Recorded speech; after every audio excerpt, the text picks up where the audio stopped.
welcome to the Nikki Jencen Show. I am Nikki Jencen. Hey, thanks so much for tuning in. Today we have a very special show for you that I'm super excited about. If you're having any sort of trouble with your kids not being as empathetic as you would have hoped that they would have turned out to be, this show is for you. This show is really based around the premise of how to really be more empathetic. I think the world needs more people with big hearts and the ability to see ourselves in somebody else's shoes. And that's a lot of what empathy is. I've always been very curious about what empathy is, how do we get it, and what's the difference between empathy and sympathy. So I went to Bill Protzmann. He's really a genius, to be quite honest. And he uses music as self-help. And the way that he relates music to life is just incredible. So you're gonna get to see our interview in just a few minutes, but Bill is really one of those genius prodigies that he just knows and he gets it. And he heals people with music. So I went to him with this question, what is empathy and how do we get more empathetic? And what's the difference between empathy and being empathetic? There actually is a difference. And you'll listen to our interview and you'll understand the answer to that. Okay, so just a little bit about Bill. Bill Protzmann is a man on a mission, and he is here on planet Earth to raise awareness of the power of music as self-care. He's been doing this for a very long time. He is one of the most amazing men I have ever met. And he came in to, I teach high school entrepreneurship, and he came in with guns a-blazing to really make a big difference and an impact in the kids that I teach. I teach high schoolers, and he came in and he did a whole lesson about compassion and connecting compassion with music. So enjoy the show, and I hope that you learned something at the end.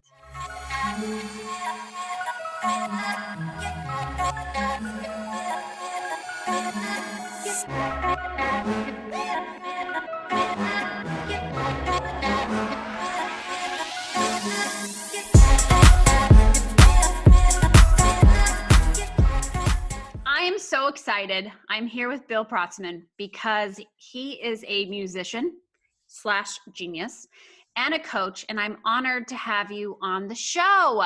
Thank you so much, Bill. Oh my gosh. I'm so Nikki, excited to great have to be you. Here. So we're talking about empathy today.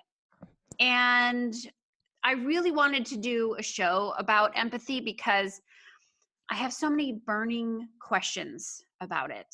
And my one most burning question is, what's the difference between empathy and sympathy? Well, you understand you're asking a musician who's also a writer and a wordsmith. And so I parse things really, really carefully. But generally speaking for me, and this may ring true, if you're listening, this may ring true for you too, sympathy seems to be more of a pity and maybe condescension kind of a thing, at least in the way we use it today. And empathy is more of a genuine connection. Empathy is sort of a psychological term, and so it has a narrower definition, if you will, but it's actually kind of a cool one. You can go ahead and look them up. They're out there in the dictionary. But when I think about empathy, it's really connecting with someone in a way that, yes, there's sympathy and compassion involved in that, but there's no kind of condescension. Right. It's a real honest one-to-one. What's the difference between empathy and being an empath? Oh my gosh, so this is something that you challenged me on for this interview, which I love. I've never thought of myself as an empath, but empath typically means that you're someone who can feel others' feelings. And there's a lot of us in the world who do that. It's not telepathic, there's no actual connotation of that, although it is used that way too. So an empath might be someone who feels more about you than you might be willing to admit or might have recognized for yourself. And that's a very useful quality, I'm sure, if you're a therapist and you want to draw someone out and sort of help them engage more fully with the feelings that they have. Mm-hmm. So it's lost the sort of scary woo-woo thing that it had for me, thanks to this interview. I'm now like in fuller agreement with the potential for all of us to become more empathic as we become more empathetic. Isn't that crazy? But that's it. So essentially, they're the same thing. Yeah, close. I would say close. You don't have to define yourself as an empath to be empathetic. Right. Like if you have a lot of grief in your life and you're around other people who have a lot of grief, you can easily empathize with people because you understand it. Sure. An empath might be the one who says, oh my gosh, Bill's feeling something I've never felt before. What is it? Let's help him uncover what that is.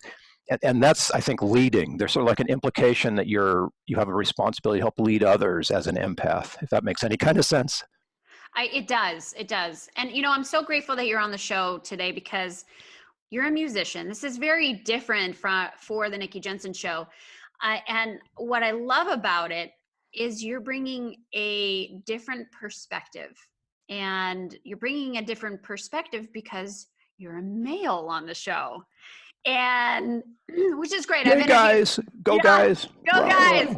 I've interviewed a lot of men and you guys are fantastic. But what I'd like to know is when women are raising boys, or family units raising boys, it seems like some boys have less empathy than, let's say, girls or other boys. I know raising my own son, I don't think he was really born with empathy. And that was something that caught my attention. I don't think you are born with empathy. Are you? Gosh, I wish now that I had credentials and I could say so. I've been thinking about this, but my kids are very different in that sense. My daughter is lesbian. My son is cisgender male straight. And they both have an incredible natural empathy. Where you think they were born empathetic? Yeah, I believe that they were. And then, most guys in our day and age are sort of trained to not show that or not use that as much. Mm-hmm. Although it's come full circle now, and it turns out that things like kindness and respect and whatever, these are important qualities for leaders to have. Male, female, doesn't matter. So we're going sort of back to the roots. We're becoming more, do I want to say matriarchal or perhaps divine feminine? And encouraging guys to get there is one of the ways that we can encourage leadership in men. Wow. So touch on the divine feminine. What do you mean by that? So these are not gender-based comments at all.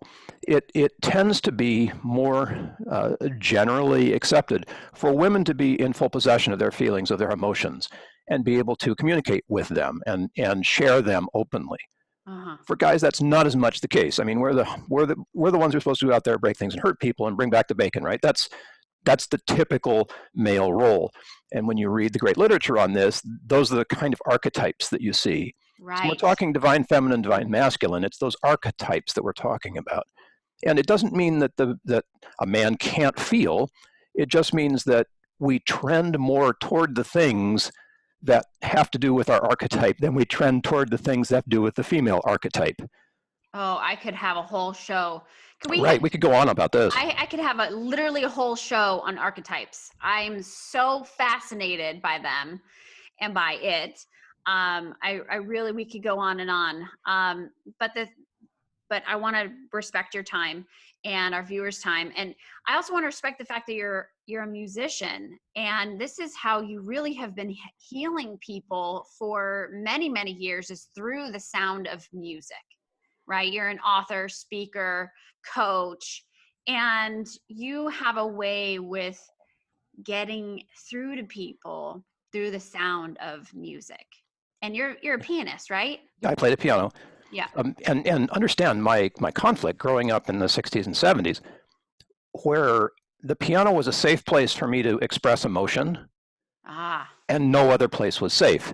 Like in that role of Bill at the piano, it was okay to express emotion, fear, anger, sadness, joy, whatever. It was all valid. But at the dinner table, I couldn't express fear or anger or sadness or joy at that level of magnitude where I could at the piano. So Wow. I grew up in a very narrow emotional range while at the same time developing this musical ability to express big emotion. It's like, it's the ultimate paradox. And of course, Wow. I had to go to therapy Right. to start unlock the regular part of me that was not the performer part of me. So can music act like therapy Oh, or be absolutely. used as therapy? Sure. There are music therapists out there, board certified, advanced degrees, skillful in the one-to-one therapeutic relationship, and you can do that. And that's an amazing thing. And perhaps is a better way of saying it, and you can do that work on your own, because music is always there offering you the invitation to practice emotion. Right. We tend to choose things we like. And if you are in a place where you're sort of feeling stuck, a great way to practice a different thing is to listen to some music that you wouldn't necessarily choose. It wouldn't be top on your list, and see how it makes you feel. Yep. Because that opportunity to feel different things Yep. is not one, especially for guys. Guys, if you're listening, it's not one that we typically go to like just on our own. We don't go out and search for a new emotional experience. We're pretty good with what we have. But if you're stuck, one of the ways to open yourself up to practicing new experience is to practice new feelings, or perhaps unfamiliar ones, So and help them become more friendly, if you will. this is great, because this just really shows me what I was experiencing yesterday when my son puts on this crazy rap music that I honestly can't stand, with all these terrible words in it. I don't feel like it's right. It does something to my psyche. It throws me off a bit. And I feel uncentered and unbalanced. I feel I have, pain in my heart for what this rapper is going through, because Perfect. talking about drugs and everything else that they're experiencing. I feel like, wow, you are experiencing pain as you're rapping, and I feel that coming through the music. You got it clearly. It hit you. You have a perfect grasp on the emotional content of the music. It's amazing. Okay, so go ahead. Thank you. Well, you helped bring that out, so I appreciate you. And so then when we put on country and it's about a love song, then I feel inspired to love bigger and harder, Sure, and sure. I want to grab my littles and just hug them. And then when a hip hop song comes on, then you want to dance, and it really raises my vibration and raises my energy level, I don't know Yeah, however much, yeah, but it a does. It lot. And I changes our feel, effect. yeah, it changes my whole chemistry. I feel like I'm flying. I can do anything I want to do. And that is the power of music. Now, bringing it back to the empathy conversation for these, mothers or anybody who's struggling with really, they're conscious of that they are not very empathetic, or they have a low empathy. So how can they use your services to gain greater sense of their own empathy through your coaching? Oh my gosh. Well, if you have kids, I think, Nikki, you mentioned this perfectly. So your son comes in with this music that makes you uncomfortable, but you read the emotions correctly. What that is an opportunity to connect with him over those emotions. I don't remember if you remember growing up and being a confused teenager, that's great. I remember that because it's all musical for me. But in that place where your son is saying, "Hey, mom, this is the music. Like, this is my stuff," you have an invitation to be able to enter his world that most other things don't offer us. And I'm saying that because the music is this objective third thing that gives you an empathic bridge to what your son is feeling. Obviously, the music speaks to him the way the country speaks to you. It has an effect that you can relate to. And when you relate to that around feelings, it becomes a whole different conversation. Son, this music makes me feel blah, blah, blah, blah, blah, blah. What does it make you feel? Yeah. And that opportunity to sort of objectively open ourselves up in a feeling way, especially for guys, it's very scarce. Come along and ask us that question outside of the therapy chair, right? Bill, how are you feeling? What does this music make you feel is a much more specific way to be able to form a connection. And it's an empathic connection too, because, while you might have judgment around the other person's music. Uh, There's no judgment in empathy. It's wow. complete openness. So that opportunity is there. And so you don't need a coaching session. If you're a parent, you've already got a built-in way of being able to do this in your family. Okay. Well, that was beautiful. That was just beautifully said. And to an invitation for a conversation, which can be really tough, especially if you have a teenager. Sure. And I think just talking about our feelings and talking about how does that make you feel for a teenager, I think it's going to be different for everybody. And I know for my son, he's a bit more open, a bit more bubbly, more so than I've seen his friends. His friends, they have headphones in, they don't converse, they don't make eye contact. And I think this is a really great chance for mothers who are experiencing that to connect through the music. Yes, And yeah, I'll I tell agree. you what, it's so funny that we're talking about this, because have you read this book, I'll Meet You in the Music? I have not. No, how cool. Yes, read this book.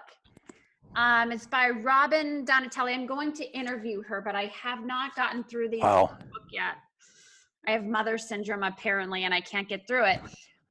But it is a wonderful read. I'm thoroughly enjoying her story. I'll Meet You in the Music is the book. And it is, I think you'll really connect with it too, and how she connects with music and how it gets her through. Thank you for that. May I share something with you on Sure. the screen? One of the things that was tough for me as a kid was coming up with feeling words. And even as an adult, I had trouble putting words to feelings. I just didn't have a vocabulary. My musical vocabulary was amazing, but when it came down to describing what fear felt like, I couldn't do it. And I discovered this a few years ago. This is a wheel of all the emotions, the basic emotions that exist, according to one guy, one researcher.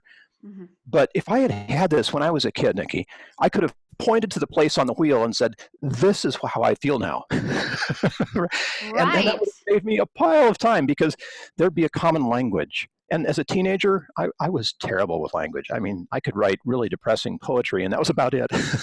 I know my son will constantly go to the annoyance part. I know it. Oh, yeah. I'm just annoying for him. And when you have something like this in front of you, you can see how things relate.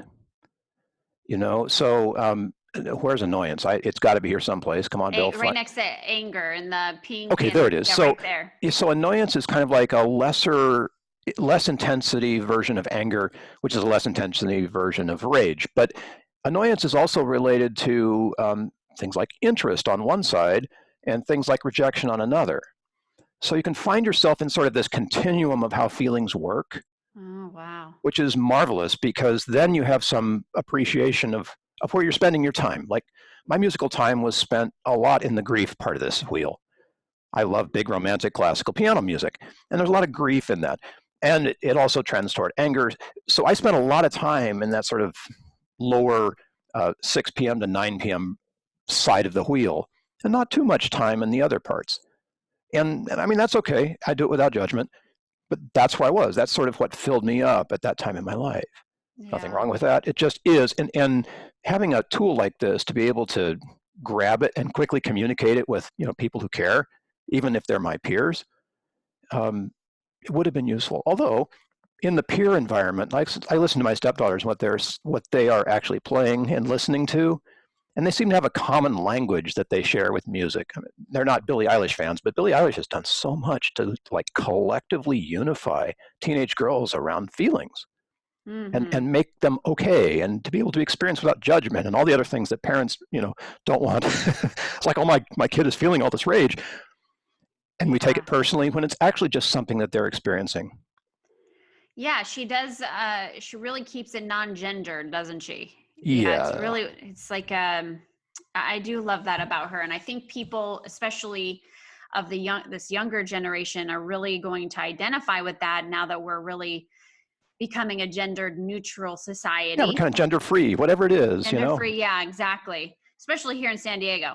Oh my gosh, yes. The other people, in the, different parts of the world or states, they'll be like, I don't even know what that means. So come to San Diego and experience for yourself. But take me through the day in the life of one of your clients working with you. Absolutely. So I function as a coach, and you're a perfect client if you're stuck in some way, whatever that way is. Could be big or little, but just stuck, and like not realizing your potential is fully met in some way that's bugging you. And even successful people are bugged by that. You get to a place that's like, how come I'm hitting the roof here? How can I move forward? So what we do is to open up that potential, and there's so many ways to do that. Music is a great one, but if you're locked up, one of the objective ways that you can really experience your own unlocking, your own freedom, is to free your emotions. Mm-hmm. And as a person who grew up in that little narrow emotional range, right? Don't be too happy, Billy. Don't be too sad. Right. I recognize the potential for that at the piano, and I've found ways to be able to bring that potential alive for people who are stuck and just want to open up in some way that they know they need to move, but they just don't know how. So the process of opening you up is, it's a typical 10-week session, but here's the point. You can do this. Once you learn the skill of opening to emotion, that everything else goes along with it. Everything else in your life, your ability to focus, your ability to create. I think you really do need to be taught how to do that, though. I really do. It's a skill. It's a skill. Yeah, I agree. I agree with you. That was beautifully said. I really do appreciate it. First of all, first and foremost, I was so excited about the show and having you on. I'm completely honored that you're on the show, and you are so amazing and gifted and talented. And I would love to have you back on for a different topic. This was phenomenal, but maybe we can talk about the archetypes or whichever. Would love that. I honestly, you are just a gem and a light, and thank you for shining your light onto others and healing this world. You're so welcome. Thank you, Nikki. You just made my day. I really appreciate the honest feedback, the empathic feedback. I am empathic. I really do think I am, but I'm not as empathic as a lot of others might be. Like my cousin, she's on the higher spectrum of the empathic scale. She cries when she hears something like people had a bad day. She's very sensitive, and where I tend to shield myself and shield my emotions a bit. And my husband, he's on the higher empathy scale, which is great to have a husband who is like that, because that's how we communicate for the most part, because it's more feminine. It is. I feel cool. I get that. My wife appreciates that too. You can see she's an artist, and being able, we met because of music, and it wasn't because we were both at a concert. We were both in a band that was making music, and when you make music with someone, there's a connection that is so much different than the oh, it's nice to see you again today kind of connection. Right. Do you still make music together? Oh, absolutely. We've got a friend's birthday party coming up in March, and my wife Rebecca loves to. She's studying French, and she loves to sing in French. So we're going to do a couple of French songs for that birthday party. It's going to be a blast. Well, thank you so much for being on the show. I do appreciate you, and thank you for your time. I'll see you You're next welcome. time. I look forward to it, Nikki. Have a great Friday. You too.